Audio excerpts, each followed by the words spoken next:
Hey everyone, and welcome back for another deep dive. Today we're going to be looking at something pretty cool. It's right at the intersection of material science and artificial intelligence. We're going to be looking at an article from Intelligent Computing. It's called Quantum Meets AI. New research uncovers novel photochromic materials. Wow, yeah, that's a mouthful. Yeah, it is. It is a mouthful, but I think it really captures what this research is all about. So are you ready to jump in? Yeah, let's do it. Okay, so this research really has me excited because it's not just about find a few new materials. It's about changing the way we do science. The researchers in this study, they use this really incredible combination of quantum chemistry, machine learning, and even quantum computing to actually identify brand new materials that have never been seen before. Yeah, it's pretty mind-blowing. They basically unlocked this secret code, this new way of understanding and manipulating matter at the most basic level. Right. And get this, the research focuses on what are called photochromic materials. And I know that might sound a little bit intimidating, but actually we interact with these materials all the time.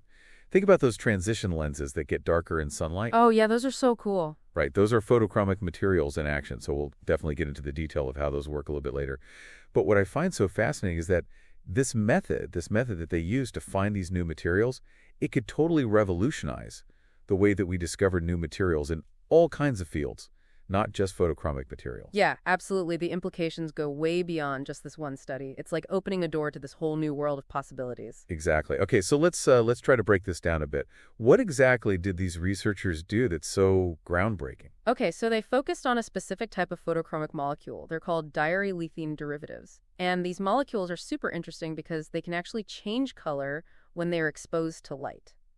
And they're stable at different temperatures. Oh, wow. Okay, so why are those properties so important? Like, what makes those properties special? Well, think about it like this. Those characteristics make them super useful for things like photopharmacology. Photopharmacology? Yeah, it sounds complicated, but basically it's using light to activate drugs inside the body. Oh, wait. I know, right? So you're saying we could use light to turn a drug on only in the specific area where it's needed? Yeah, like right now when you take a pill, it affects your whole body.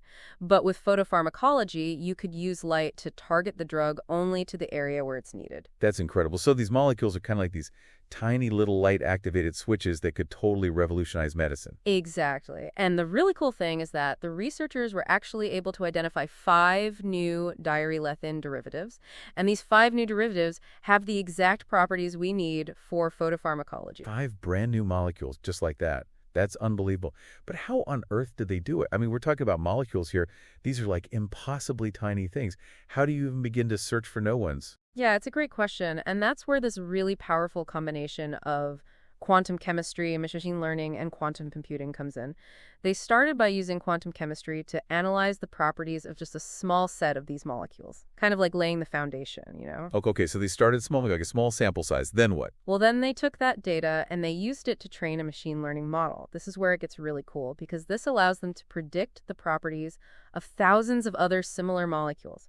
It's like they went from a little magnifying glass to this massive, high-powered telescope. Wow, so the machine learning helped them to see a much bigger picture. Okay, but where does the quantum computer fit into all this? This is the really mind-blowing part. They used a quantum computer to actually fine-tune those predictions that were made by the machine learning model. And they used the quantum computer to pick out the absolute best candidates, the most promising molecules. So like they had this huge list of potential molecules, and then they used machine learning to kind of narrow it down, and then finally they used a quantum computer to choose the winners. Yeah, exactly. That's incredible. So how did they know they were right? How did they know that the quantum computer was picking the right molecules? Well, to make sure their results were accurate, they actually tested their method on both a quantum simulator and on real quantum devices. Wait, okay, now you're going to have to explain that one. What in the world is a quantum simulator? And what does it even mean to test this on a real quantum device? Yeah, sure. So basically, a quantum simulator is just a computer program that acts like a quantum computer. It lets them test out their methods without actually needing to use a real quantum computer. Oh, okay, so kind of like a practice run. Exactly. And the fact that they got the same results using both the simulator and the real quantum device, well, that means that their findings are super reliable.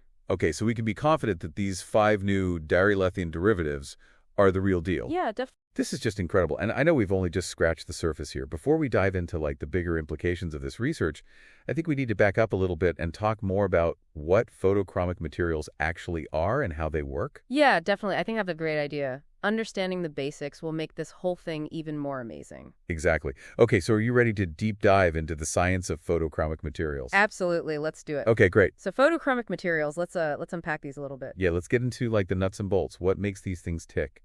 Well, at their core, these materials have this really unique ability. They can actually change their molecular structure when they're exposed to certain wavelengths of light. Oh, wow. Okay, so it's like light is actually triggering a transformation at a molecular level. Exactly. And this change, the structural change, it actually alters how the material interacts with light. And that leads to that visible color change that we see. Oh, I see. So that's why they change color. It's not just like a surface level thing.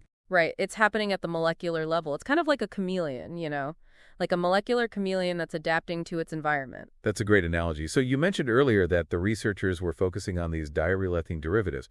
What makes those so special compared to other photochromic materials? Well, diarylethene derivatives are particularly interesting because they're really stable.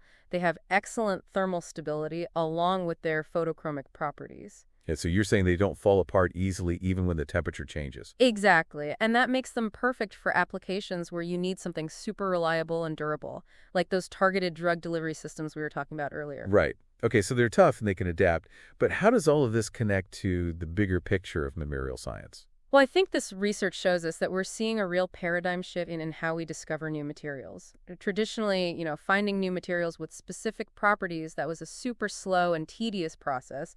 It involved a lot of trial and error in the lab. Oh, so kind of like just throwing things at the wall and seeing what sticks? Haha, yeah, kind of. But now with these really powerful computational tools, scientists can design and test out materials virtually. They can do it all on a computer before they even step foot in a lab. That sounds like a huge time saver. It is. Imagine being able to predict how a material is going to behave based on its molecular structure before you even have to make it. So instead of blindly experimenting, scientists can be much more targeted in their approach. Exactly. They can basically tailor-make materials to have the exact properties they need, whether it's for things like solar panels or flexible electronics or even self-healing materials. Wait, hold on. Self-healing materials, is that even a real thing? It is. It sounds like something out of science fiction, but researchers are actually developing polymers that can repair themselves. Like imagine if you scratch your phone screen and it just magically disappears. That would be amazing. So this research with the photochromic materials, that's like a step towards those kinds of advancements. Exactly. It shows us just how powerful this computational approach can be, not just for discovering new materials, but also for designing materials with incredible capabilities. It's like we're entering this whole new era of material science, one that's driven by computers and human ingenuity. I think you're absolutely right, and this research is just the beginning. That makes me wonder, what are some of the other areas where we could apply this approach? Oh wow, the possibilities are endless. Imagine using this method to develop more efficient catalysts for clean energy, or creating super strong, lightweight materials for aerospace. Or even materials that can clean up pollution in the air and water. Exactly. I mean, the only limit is our imagination. This is all so incredibly exciting. But, with any new technology, we have to be responsible with how we use it. Absolutely. As scientists continue to make these discoveries, we have to be mindful of the implications. Right. It's a reminder that scientific advancement and ethics should always go hand in hand. I completely agree. We have a responsibility to make sure that these powerful tools are used to make the world a better place. That's a great point. So where do we go from here? What are the next steps in this research? And what are some of the big questions that still need to be answered? Well, one of the most important things is to make these computational models even more accurate and efficient. So it's like fine-tuning the engine of a race car to get the best performance possible. Yeah, exactly. We also need to figure out if this approach can be scaled up. Can we apply it to even larger and more complex sets of molecules? And if we can scale it up effectively, that could really transform material science on a global scale. Exactly. And then there's the challenge of combining these computational methods with traditional experiments. So like bridging the gap between the virtual world and the real world. Right. It's about finding that perfect balance between computational predictions and real-world validation. It sounds like there's still a lot of work to do, but the potential rewards are just enormous. Absolutely. This research has opened up so many possibilities, and I'm really excited to see where it takes us in the future. Well, speaking of exciting possibilities, we were talking earlier about photopharmacology and how it could revolutionize medicine. Right. The idea of using light to control how drugs work inside the body, it's incredibly promising. But how would that actually work in practice? Yeah, that's a great question. So imagine a world where instead of taking pills or getting injections, you could receive treatments that are activated by light, Whoa, that sounds amazing. right? It's like having a tiny little pharmacy inside your body that can be controlled with incredible precision. And because you can target the treatment to a specific area, you could potentially reduce side effects and get better results. Right, like think about something like cancer treatment. Right now, chemotherapy often affects healthy cells along with the cancer cells. But with photopharmacology, you could activate the drug only in the tumor cells, and that would minimize damage to the surrounding tissue. Exactly. That would be a game changer for so many people. It would. And it's not just limited to cancer.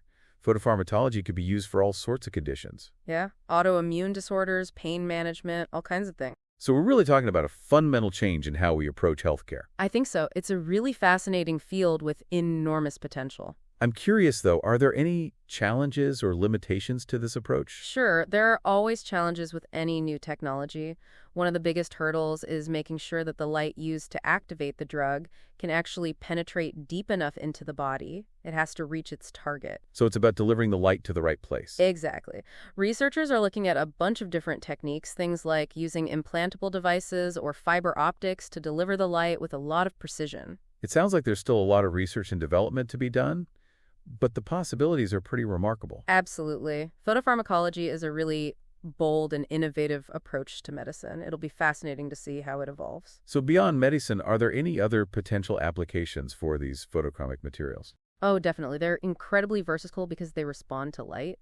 One area that's getting a lot of attention is data storage. Imagine using these materials to create high-density, rewritable memory devices. So instead of using hard drives or flash drives, we could store information using light. Yeah, and because these materials can switch between states so quickly, we could have incredibly fast and efficient data storage. That's mind-blowing. What else? Are there any other areas where they could be useful? Another exciting application is optical switching. You could use these materials to create tiny light-activated switches for communication networks. Wow, so faster internet. Exactly. Faster and more efficient data transmission. It sounds like these materials could really shape the future of technology. I think so. And who knows what other applications we'll discover down the road. That's what's so amazing about science. You never know what you're going to find. This has been an awesome deep dive. It's amazing to think about all the mind-blowing possibilities out there. It really is. We've covered so much today, from quantum chemistry to photopharmacology. There's one more thing I want to touch on before we finish up. It's about the bigger picture, the implications for the future of science itself. Oh, yeah, I think that's really important. This study really changes how we think about scientific discovery. Exactly. So are you ready to delve into the future of science? Absolutely. Let's do it. Okay, so we've been talking about how scientists are using this really powerful combination of quantum chemistry, machine learning, and quantum computing to find these incredible new materials. And it's really changing the way we think about scientific discovery, isn't it? It really is. And what I think is so fascinating is that this isn't just a one-off success story. This approach, it has the potential to really change the game across a whole bunch of different scientific disciplines, not just materials science. Okay, I'm listening. Tell me more. Well, think about drug discovery for a second. Traditionally, it's been such a long and expensive process, but imagine if we could use these computational tools to actually simulate how different drug candidates interact with the human body at a molecular level. So instead of spending years doing lab testing, you could potentially identify promising drug candidates much faster. Exactly. It could completely revolutionize the pharmaceutical industry and lead to faster development of new treatments for all kinds of diseases. Wow, that's a huge impact. What about other areas of research, though? Oh, this approach could be transformative in fields like materials science, energy research, even environmental science. Like, for instance, we could use it to design new materials for solar panels that are way more efficient at converting sunlight into energy. So instead of relying on trial and error in the lab, we could basically design these materials in silico using computer simulation. Exactly. It's like having a virtual laboratory where we can test out countless possibilities before actually synthesizing anything in the real world. And it's not just about designing new materials either. This approach can also help us understand existing materials in a much deeper way, leading to improvements in their performance and durability. So we're really talking about a fundamental shift in how we approach scientific discovery. I think so. It's a shift from a largely empirical approach based on observation and experimentation to a more predictive and design-driven approach powered by computational tools and massive amounts of data. Wow. So it's almost like we're transitioning from being explorers to becoming architects of the natural world. I love that analogy. And this shift has the potential to accelerate scientific progress in ways we can barely imagine. That's incredible. But let's not forget about the human element in all of this. I mean, these tools are powerful, but they're ultimately just tools. It's still up to scientists to ask the right questions and interpret the data in a meaningful way. Oh, absolutely. Human ingenuity and creativity are still the driving forces behind scientific discovery. These computational tools simply enhance our ability to explore, understand, and manipulate the world around us. This has been such an amazing deep dive. It really makes you realize that we're living in such an exciting time for scientific advancement. I agree. The convergence of disciplines like quantum chemistry, machine learning, and quantum computing is opening up all these new frontiers of knowledge. And this research on photochromic materials, it's a perfect example of what's possible when we combine these powerful tools with human ingenuity. So to wrap things up, let me ask you this. If this method can be used to find photochromic materials, what other types of materials could be used to discover? What other scientific challenges could we solve using this approach? Oh, wow. The possibilities are truly endless. We could design materials with unprecedented strength and flexibility, create new catalysts that revolutionize energy production, or even develop materials that can mimic the complexity of living organisms. It's mind-blowing to think about all the potential applications, and I, for one, can't wait to see what the future holds for this exciting field of research. Thanks so much for joining me on this deep dive. It's been a pleasure. Until next time.